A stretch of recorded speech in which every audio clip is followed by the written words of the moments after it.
Good evening. I'm Father Russ Carmichael, and of course, this is Street Talk. I'm back on my own side of the table tonight. I'm not being interviewed like I was last week, so I have across the table from me, I got Dominic Cotton, my co-host. He's sitting in the hot seat. Bill said I was supposed to be on tonight, and he may come in. Bill may come in. I know he's at a wake up in Niantic, and he had some stuff he had to do today on disability stuff. But Bill was supposed to be on tonight, as most of you viewers know.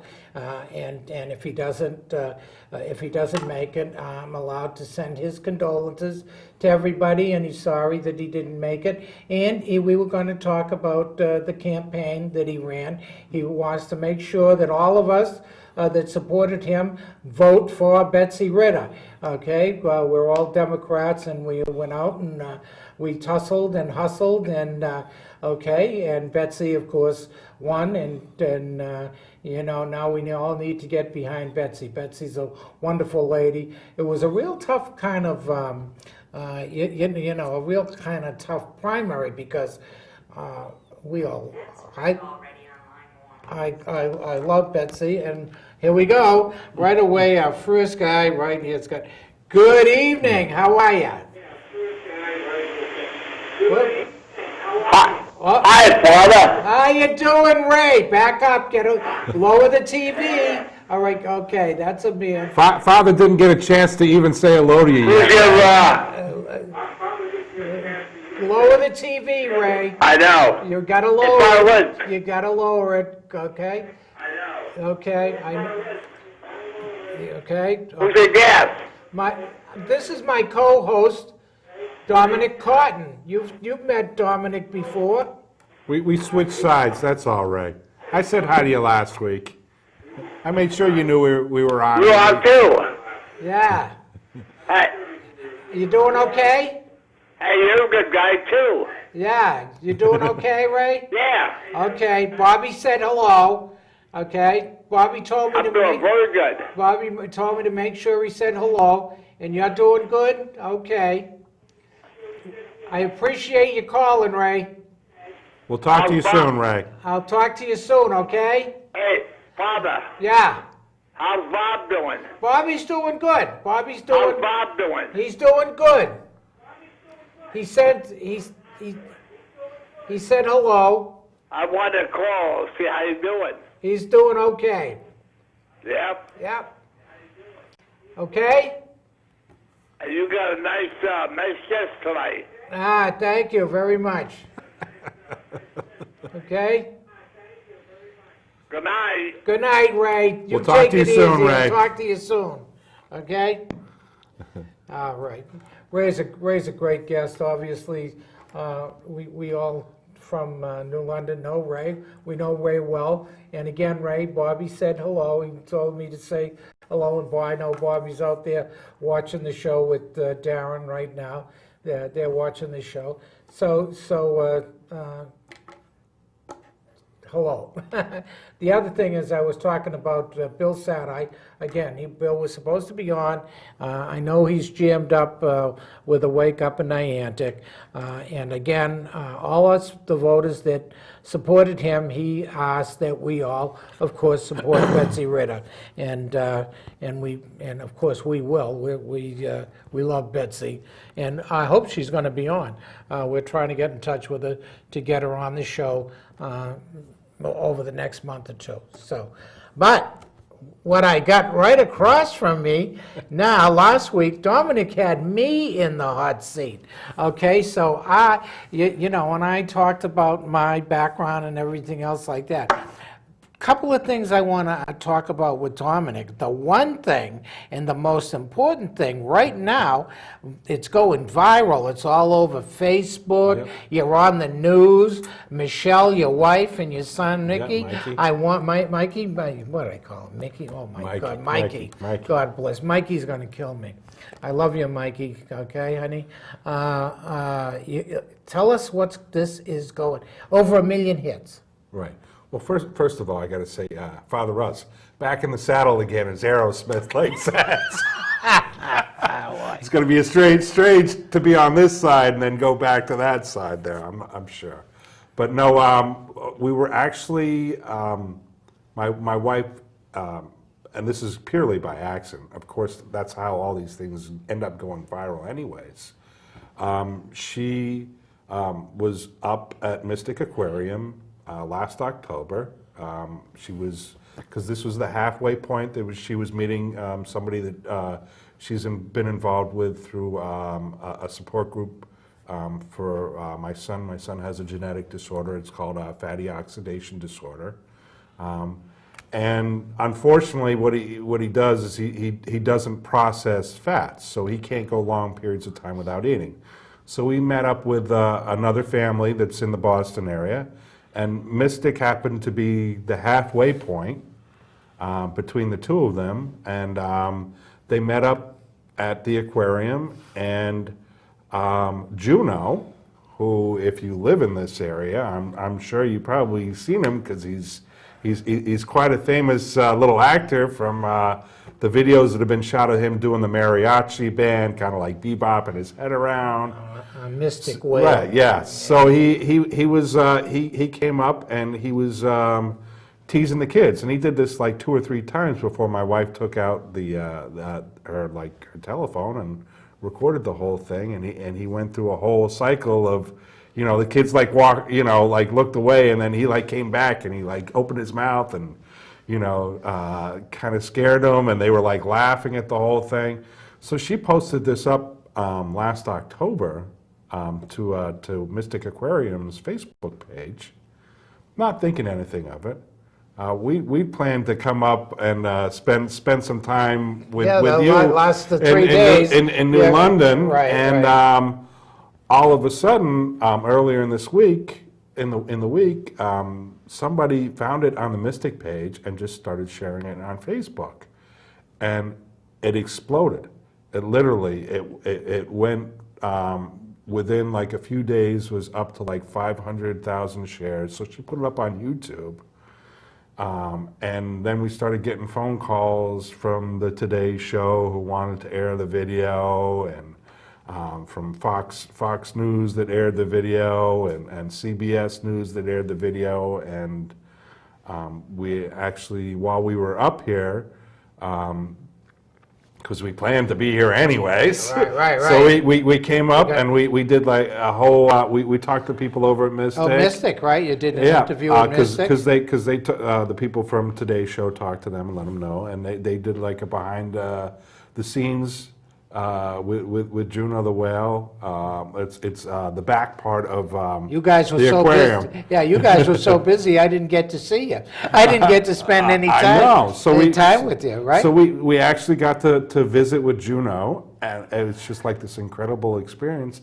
And then that night that I came on and did the show where I was interviewing you, right. On NBC Nightly News with Brian Williams was calling up my wife, and they wanted to set up an interview and talk about the whole backstory, and interview the kids, and find out what it was like and everything else. So we were here through Saturday, and NBC Nightly News came up to the Mystic Aquarium and interviewed my wife, and they were on that, and we were.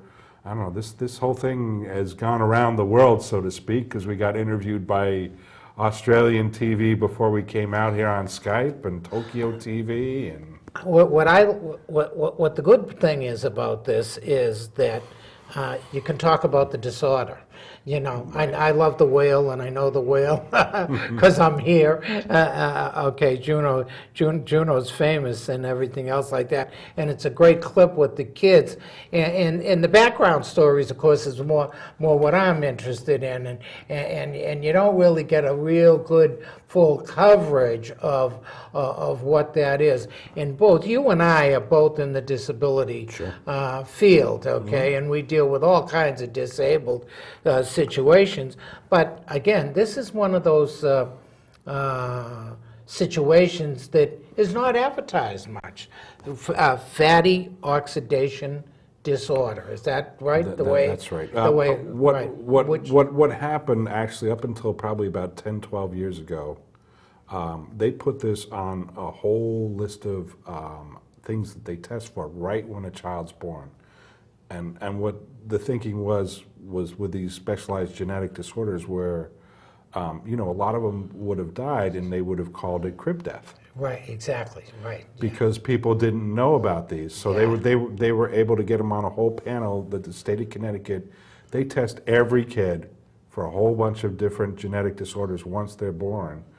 And this came back for Mikey. We didn't know what it meant at the time. It was actually pretty scary because the first thing that they tell you is, well, you can't go more than 2-3 hours without feeding the kid. And you're like, well, what's going on? Yeah, and they wouldn't exactly tell us and explain to us exactly what this disorder was because they weren't 100% sure. But they're like, we need you to come meet with the geneticist and do all this other stuff. Unfortunately, at the time, it was a nurse practitioner that was explaining this to us, kind of half explaining it. And my wife and I were just like, look, I'm not going to come in and talk to anybody unless you tell me what's going on. Because they were like, this is you scary have to come in, this is and I'm like, scary whoa, wait a second here. My kid's looking normal. He's all right. And you're telling me that I got to come in and I got to talk to this geneticist. I said, I'm not doing anything until you explain to me what this is. And I got, a medical background. My wife is an MRI tech. And, unfortunately, if they had once I kind of dug my heels in, I was like, no way in hell am I coming in there unless you tell me.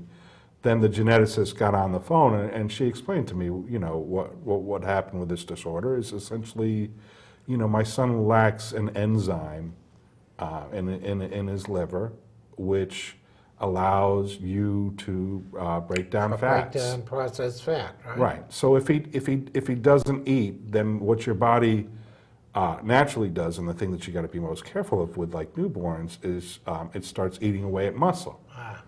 And the biggest muscle you have when you're born is your heart. Right. So that's where it can cause major issues. And with these kids, one of the warning signs that they're having problems is they'll complain, of their legs hurting and everything else. Because it's their body's starting to break down muscle. Break it down muscle, right. But if they go into crisis, so your liver puts out glucose. Right. And once it runs out of that store of glucose, they crash. So if he can't eat, if he's sick where he's vomiting or everything else, he has to go into the hospital and he's got to have an IV and he'll stay in the hospital until he can be able to eat on his own. Right, right.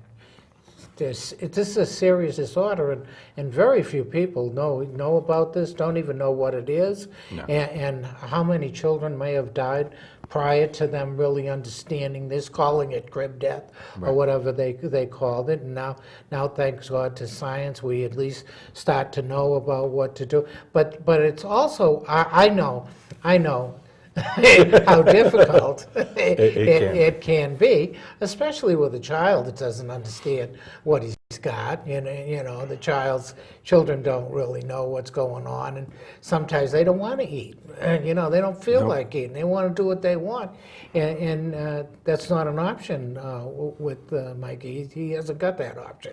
He has to eat, and I watch him. And he knows how to be difficult about it. He knows how to really push your buttons. Yeah, he does. I mean, I love the kid. I mean, having a whole ton of my own, which I had, and they were all gone. I got out of nest syndrome. But I watch him, and he is sharp and intelligent, and he knows how to play mommy and daddy. And he does. Yeah. Well, I mean, unfortunately, it plays on your fears. Exactly right. Which is if you're like going, okay, and we've seen him. I've seen him crash, and literally we have a letter that we have to take into the emergency room, and we're like, he needs stuff now. Right away. And sometimes these doctors just don't get it. They don't get it. And it's almost like you got to take the hammer out and you got to beat them over the head with it, to the point that we actually set this up ahead of time. And if you have somebody who has a severe disability, one of the best things that you can ever do is you can go to the hospital's emergency room ahead of time and you can explain the disorder or if there's a specific protocol or other things. You know, we had like the head of pediatrics come in and she talked to us. She actually understood about the disorder. We set up these whole like protocols and everything else. Unfortunately, you set these things up and try to be proactive, and people who just don't understand some of these rare disorders, they're like everybody else. You know, you come in the emergency room, they put you on hold, and it's like, who no, are no, you? no, no, no. Yeah. You don't put me on hold. Yeah. You get them kid in here now, and you do this now. Right. And you know, if you don't do this now, Or you the know, person you've been dealing with Right. isn't there, or somebody doesn't know you Yeah. and it's all new and everything else like that. This is, I mean, you do have to, one of the things we know, you and I both know, because of all the things that we deal with, you have to be proactive. You cannot allow hospital people to say no. You have to push, you know, you're just going through that with the baby. I just went through that with my big baby that, Yeah. with Yale, because he got off of he got off their diagnostic treatment program and somehow got confused and because he has what do you call it? which one? Mesothelioma? Yeah, I think that's what it is, but he has a learning disability. Right. So it's difficult for him to communicate, and so he got off track, and he got behind. So I was on the phone all day yesterday with Yale, dealing with them, and it is seriously can be very, very difficult, and you have to be very aggressive, and it's too bad, but that's the way it is, and that's the way our system is. And again, with a disorder like this with a child, I mean, you're talking, we could lose him.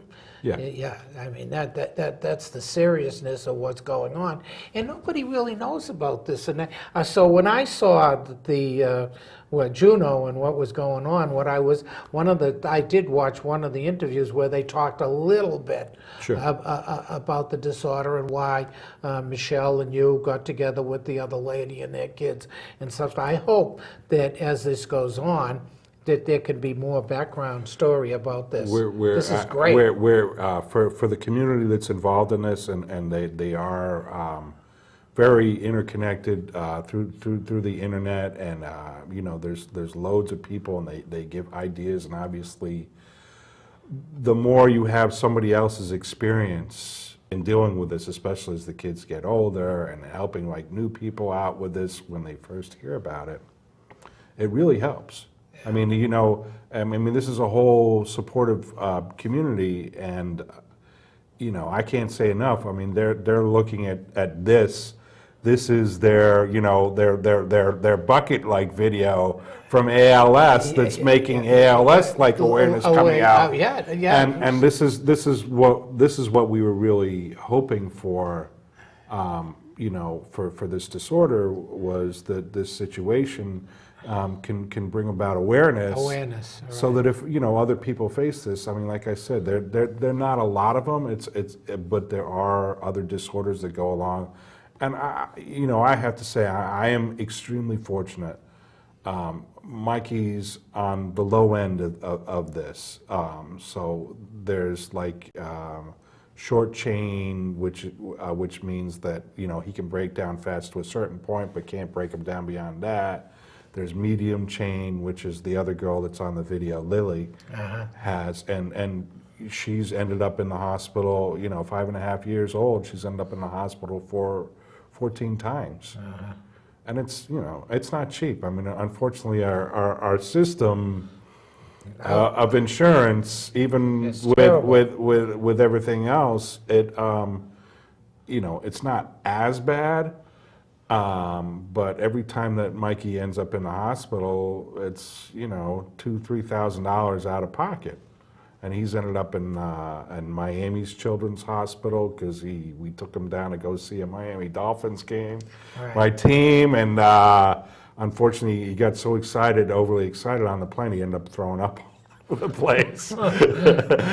So we get down there, and unfortunately, ended up in Miami Children's Hospital. I have to say, they were great. They worked with us to make sure that we could get out in time for the football game. And then on the way back, he throws up on the plane another three times. So it's difficult. It is difficult. It is difficult. It's a very, very hard thing to deal with. And of course, from where I come from, I'm a believer in far as medical care. I believe in a one-payer system. I believe in a lot of different things that I'm about as far left as you can get on medical conditions. I think everybody should have medical care. I happen to believe the government should provide it. That's my take on everybody should be like Medicaid or Medicaid. Everybody should be able to Single payer system. Single payer system, and that's, I believe, is the answer to this stuff across the board. But we're not there yet. But hopefully we will eventually get there. It's as I call it, it's a process. I mean, it's a couple steps forward. I know, actually, I have my master's degree in healthcare administration. Yes, I know. So we've studied, we talked and studied about policy from, the turn of the century to after World War II to, some of the hospital bills that they put out to be able to build hospitals. Communities had to provide a certain amount of free care. That was part of the kind of the bargain in between the two. Bargaining, right. But really, I mean, Obamacare, for whatever you want to call it, I know it's kind of a hybrid. It's a mixture of Republican ideas that were back in the 90s, because Clinton tried to first push this through back when he first got into office, and he didn't really draw everybody into the process of creating this. And I certainly think, Obama, as much as everybody wants to discredit him over this, really pulled everybody in at the table and had all ideas out there, including the loser in the presidential race the last time ago, Romney, which is what our system is currently is very based off of. Well, it's based on the Massachusetts system It is. that Romney put in place, and it's really funny. I mean, and then he wanted to discredit it, and of course, Doc Berkowitz is now running for governor, and people may not know who that is. Don's up there running for governor, and he was under President Obama. He was the head of Medicare and Medicaid, and the doc is for single payer, and he's if anybody can solve the problem, I hope that I hope he gets in up there. He's a Democrat, okay, and he's going through the primary. I'm hoping that he's the winner. Because then Massachusetts can show the rest of the country what really can happen with this, and it did lead the way. I mean they've shown that it's the best thing. Coverage, I think everybody now is covered under the system and everything else like that. It's pretty close. It's got a ways to go. But it's got a lot of things. A lot of what they did was, I mean, they did do a huge expansion of Medicaid, which is the state sponsored, which is paid 50% by the federal government and 50% by the states. Yeah, you're better at that. I mixed the both of them up, me. Yeah, I get it. Medicare is I'm an old guy, so I get Social Security. Right. Medicaid is the 50% federal, 50% state. Right. So they really expanded or opened up a lot of slots for people who were, on that edge. It's almost like if you went below the line of earning this amount of money, you got everything on the face of the earth. If you went above the line as far as medical care, you got nothing. So they moved that line a little further up. Right. And then the big thing that, and the one that everybody wants, is they eliminated pre-existing conditions. Right. Because for years, I mean, I pay my own insurance, and I pay 100% of it, and I pay 100% of it now, even under the changes. I don't qualify for any kind of subsidy. But for years, I couldn't change insurance policies because I have high blood pressure. I have type 2 diabetes. They're all under control with medication, but you put that in front of a new insurance company, and they're like, yeah, no. You don't even want to know about mine. Right. And that's exactly right. That's a huge thing. That was huge. Of course, I was lucky enough that I did make it till I was old enough to get covered under the Medicaid care, whatever one I'm covered under. But earlier, when I wasn't, my pre-existing conditions were massive, and nobody wanted to insure me. They didn't want to go near me at all. So, because I'm not supposed to be here, but I'm still here. I don't seem to be. Somebody going upstairs has a plan for you, I and they guess just so. don't want to let you loose. You're still in the middle of the plan. Somebody told me I was in, Father Jay, God bless him, got there ahead of me. Always said, he said, "You're in purgatory," and you got a long way to go. But I don't. We have so many of our people that are hurt and disabled and all kinds of things, and you and I work with this stuff on a daily basis, and you do have to be prepared. I guess one of the things I really want to, our viewers need to know, you do have to be proactive in your stuff. You can't not be, because you get pushed by the wayside and you don't get the treatment that you need. And a lot of people just don't, Or the other side of it, and I know this is something that's come up with people from Department of Social Services, and I know they're trying to create more intensive case management plans for people that do have disabilities, because they end up being large users of the medical community because of the difficulties that they might have with follow-up, with medical care, and with people understanding. I mean, this is a huge part of what I'm involved with, like with the people that I have with brain injury is, because I have this wealth of knowledge about different medical conditions and other things along those lines, I have the opportunity to make sure that they get the proper care, but also to help them to be able to understand what the follow-up to that is. Now, you just recently had a situation that was a miracle. It's amazing. Yeah, I'm still high. You can tell why. Well, you know my client. Yes. First of all, you know him long before I did, right? And with the hearing, unable to hear, basically, very little for over 20 years. Over 20 years. And of course, I read the background when I got him into our place, into our community, and I read the background, and I read his back reports, and basically the medical thing is saying he's got this hearing thing that they can't fix, and this is going to be permanent and stuff like that. So I got with my partner Bonnie, who's occasionally hostess on here with us, and I said, I don't like this. I want to find out. This says this can't be fixed. We need to set up a situation and go have him reviewed again, And so we set up. In fact, we set it up with her doctor. I forgot that was her ears, nose, and throat specialist. So who went in and he evaluated the person that we're talking about and said, "I think I can take care of this." I mean, it was like, what?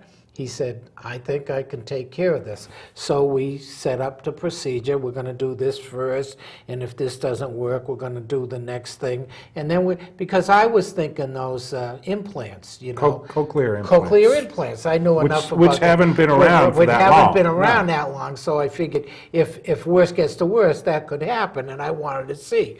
Well, he went in, had the operation, and then.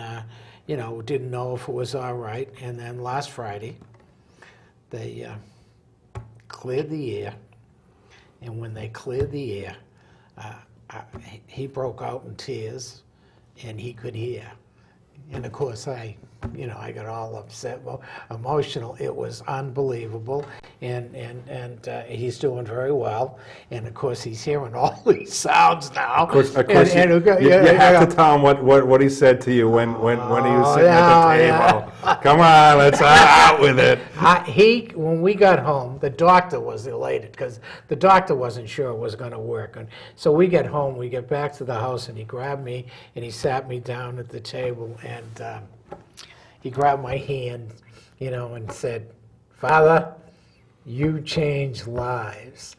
And I just went, it was one of the best. It's like hitting the lottery. There's no way you can explain to people what you and I do when those things happen, when you have been part of something and that type of miracle happens in front of you. It's like, that's why we do what we do. That's it. It is. I mean, I have another client that I work with, and he's technically he's quadriplegic, and his mother was taking care of him for years. He was up in the greenery back in the late '80s, and his mom wanted him to be close to his family, so they brought him back down. And he'd gone through, and he progressed up to what they thought was the point that he was going to be at, and that he wasn't really going to be able to walk. And he became, distraught. He was very depressed. He used to work like so hard at wanting to get back to where he was before he had his accident. And when he was told that, it was almost like the switch went off. And he almost was, he was like almost suicidal at the time, and he's very, very upset. And, fast forward, I get to meet him some 20 years later, and he was with another organization. They were dissatisfied with that organization at the time, which is why I was brought in to help out. And the first thing I do is we get him involved with a bunch of physical therapists, occupational therapists, speech therapists. Yeah, you do the same thing I do, right? That I know, Right, that I'm comfortable with, Right, because right. the ones before that said, the only thing you could do with him was stretch him out. Yeah. So, needless to say, when we're working with a physical therapist, we have 4 people helping him with a walker, moving his legs and his feet, and eventually working with the physical therapist. And this is the part of what I enjoy doing, is we bounce ideas off of each other, and we try to figure out ways to be able to make things work. Work. Right. Until we actually get around to a point where I can walk him, just me, like, and it's almost like a dance. And I've taken him to a wedding at his cousin's, and I actually pull him out of the chair, and we get him up on the dance floor, and he gets to dance with the bride, and literally the whole room's crying. Yeah. They were all like, this is all his family members that have never seen or thought he would never walk. And they're, the big, football guys are over there crying, seeing this guy being able to dance, getting up, not just getting up, but dancing. Looked a little like the robot going around, but that's all right. That's all right, right. And so yeah. I'm actually convinced him to do it again. He's going into his 30th high school reunion on Saturday, so we're gonna walk him in through the doors at the restaurant where his reunion is, so he can have people see that He's still working. Yeah. He's working on it. Yeah. Oh yeah.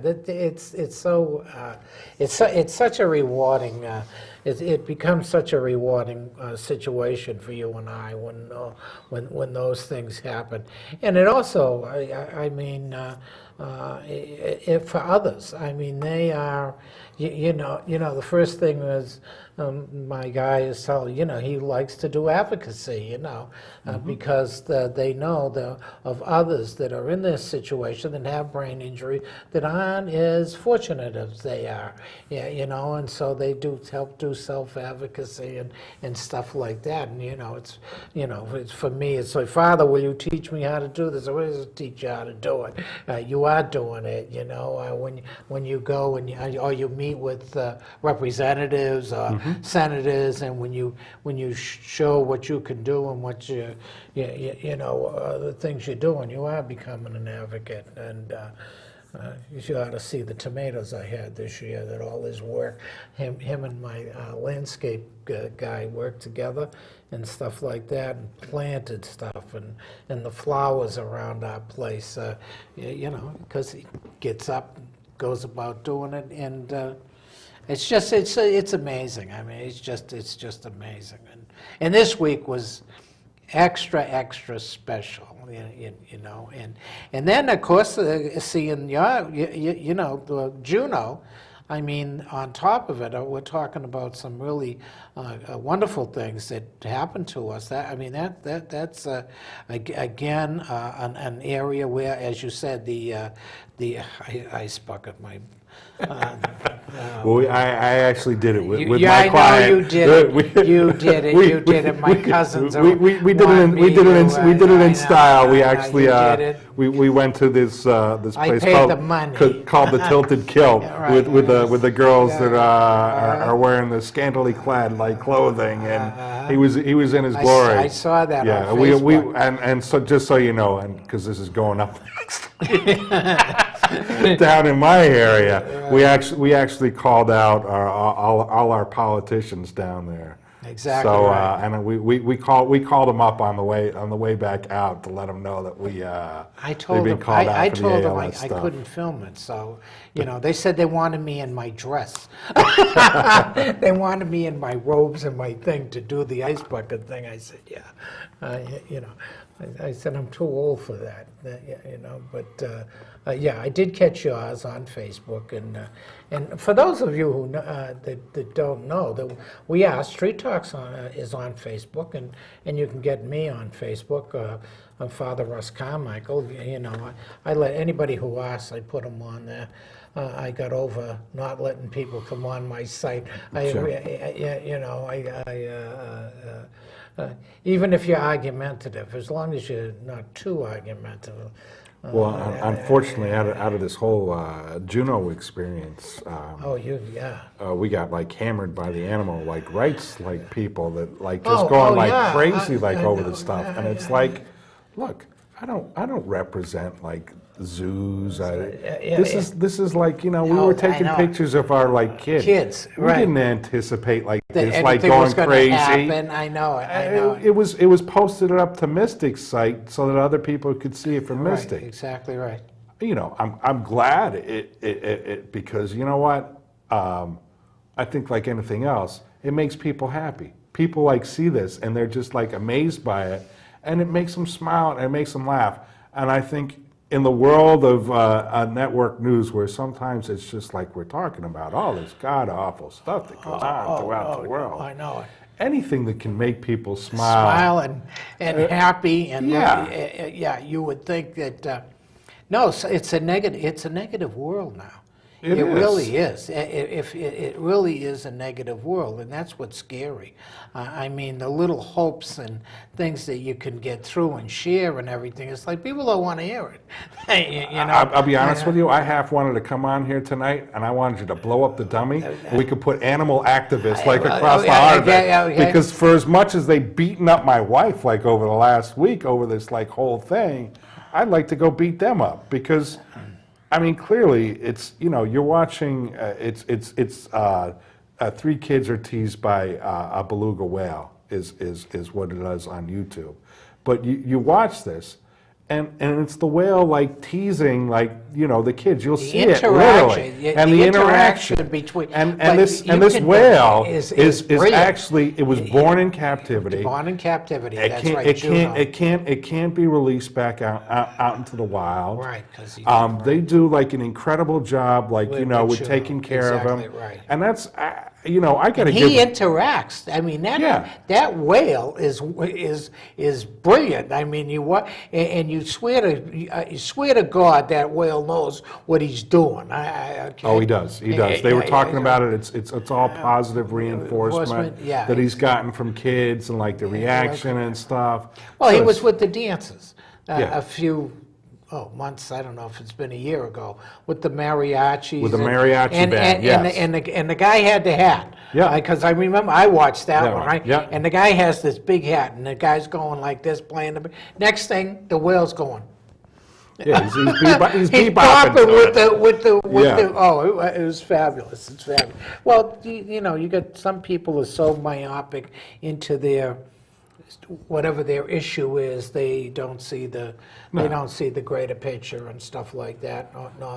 Not that's the mindset that they're Well, in. Mystic. I mean, you guys have a great thing out here. I mean, that's one of the things that we were hoping to be able to talk about because obviously I came out here to come spend what little vacation time little I do. vacation, yeah, I know it. But to talk about, what's really available in the area, we were hoping, Bill, obviously, he's with Foxwoods, and Right. we were hoping to have him talk about I all talked this with stuff. the director of external affairs from Mystic. He was unable to come on tonight, but he was going to try to put me in with the Chamber of Commerce people because they were talking about, and I was saying this to myself, how do you regionalize all of these different things? Because you got from like New London to Mystic, obviously the casinos. How do you make this an experience? Oh yeah. This area is going to be. It is now, but Right. it's going to explode with the Coast Guard Museum down here. We got the. So now, do you know what any of the timeframes are with the Coast Guard Museum? Well, they've already broken ground, but I forgot. I should because I wasn't prepared for this. Okay? And Admiral Papp is probably going to go out there and hit me on the head because I wanted to get him on too about with the Coast Guard Museum coming in with the development of the whole ocean area and the river thing. We were talking about Tim with that. This whole area is like a little gem, and it's going to be a great It is. place. Over the next, I believe, 10 to 15 years, it is. Even now, I mean, you were out to Block Island, right? Yep. You went out to Yep, I Block took the Island. Block Island ferry. You took the Block Island ferry and stuff. My like wife that. wants to go back there for like a week next time because we threw the bikes up on the Block Island ferry, and we went over there, and you can ride around like everywhere all over Block Island. I mean, it takes literally once they get the everybody packed on to the ferry, it only takes like 30, 35, 40 minutes to get to Block Island, and it's I mean the scenery. My wife said, and we've been down to Grand Cayman before and stayed there a few times. She was like, the scenery reminded me of Grand Cayman. Yeah. Not quite level, the No, warmth and no, blue water, but but the still, scenery the and looking scenery, around at yeah, it before, like, they got like overdeveloped and everything else down there in the Caribbean. But you have that. I know when I spoke to the gentleman we were hoping to have on here tonight from Mystic, he was talking about the relationship you have with the politicians and how much they supported it. And he was really concerned and everything else about Andy Maynard and how much Andy was has, huge has done for effect on this, Mystic. absolutely.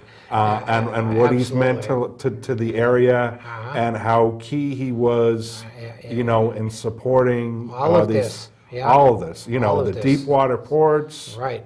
This is his. This That's is his thing. this is his This baby. is his baby, his issue. Exactly right. And of course, we're praying for Andy and all my viewers out there. And he's at the hospital for special care Yes, right yes, now. yes. And we're believing that he's doing good. And everybody's keeping everything close to the chest, so Yeah. we really don't know for sure. But Andy has been so on with this stuff and so Instrumental. upfront. Instrumental is the word exactly that I want. And again, they've got such wonderful little historical stuff. The Amistad site was down here originally, and hopefully they're going to do something with that. And the whole area has got such a nice historic. Well, I mean, I'll tell you, background. I mean, I know we spent only like a couple days, but I mean, I can tell you that the things that make a difference to a tourist are the infrastructure things on a walking level. And when I got to be honest, you know, to the folks in New London, when you walk around downtown New London, where they have like the ferry and they have that little section, all the sidewalks look like really nice. But I walk around the rest of it, like up by the Holiday Inn and stuff, and, you know, it looks like Up by mine house. 1975 hit. And that was the last time that any like work has been done on, you know, the sidewalks. I mean, not that the facades and the buildings and everything else were good, but it's you know, to a tourist, it's the stupid infrastructure like stuff like that. That you need to do. This is what we're talking about. That's why we wanted to have Mike Passero on with you, okay? Right. Number one, to both of you as boaters, and we wanted Mike to come on and you know, talk about the use of the what do you call them out in the water where you... The water taxis. The water You're taxis. supposed to, I mean, that was one of the things I was like actually Yeah. looking at was, okay, you know, if I could take a water taxi from the ferry to Right. go over and take a look at the submarines over at General Dynamics Right. and everything, you know, that's just another piece of Piece the of the puzzle. puzzle The puzzle, right. that makes a difference. Or the fact that you got, I mean, it seemed to me like downtown, I mean, that waterfront area, you had the Holiday Inn and that was it, Exactly. Yeah. you know? Yeah, no creative ideas of shops that should be down there and stuff like that. Okay, festive occasion that should be there daily is missing. Yeah. It's missing. Yeah, and I think the leadership understands that now and is hopefully going to do something about that whole situation. And again, you're right. If the infrastructure is not there, okay, well, you're going to go to Mystic. Or you're going to, you're right? Well, that's what we did. We went I over know we did. yeah, we went over to Mystic. Yeah, we're going to lose you to Mystic, or we're going to lose people to Newport and stuff like that. Or what was the great little, I mean, I like the little diner. What was it? Monica's Diner. Monica's. Okay. Yeah, that we went and had breakfast there like a couple of times. I mean, after, you know, but like I said, it's that infrastructure and it's the feel that really brings and ties people in. I mean, they had good maps of like what all the historic stuff. Unfortunately, we didn't have like more time because we ended up being interviewed for NBC. On the whales. Yeah. But I mean, you know, as far as like from a visitor's standpoint, I mean, it was pretty well outlined with little maps about like what are all the different historic things that are in the waterfront district. And like I said, it's that infrastructure, and then it's that feel to it. It gave me that, you know, this 1975 was like the last time this was like worked on, and all the sidewalks looked like that. They were all cracked and crumbling, and you know, even the ones that were like a little on the brick side, it's like you got to maintain this stuff. I mean, I know where I grew up down in Norwalk, and we had a similar situation with South Norwalk. It was, you go over the bridge into South Norwalk, it was probably about the scariest thing that you ever did back in the early 70s when I was growing up.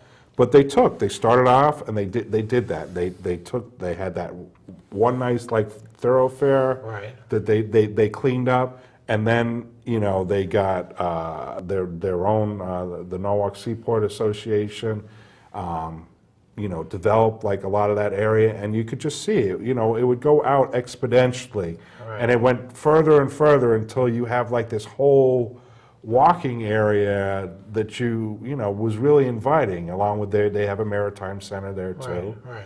But, I mean, those are the things that if you want to bring like the tourists and the people, and obviously, you know, we're talking about regionalization, you know, that gets more than just your day trippers, that gets people that are coming from, you know, larger areas. Oh, larger areas. To stay for like days. Days, and that's what you want. I mean, that's what you want. You want to provide a whole, I mean, you want to provide a whole regional setting that everybody benefits from. That's the way I look at it. That's the way, yeah, of course, we were talking about this. We've been talking about this for the 12 years that we've been on.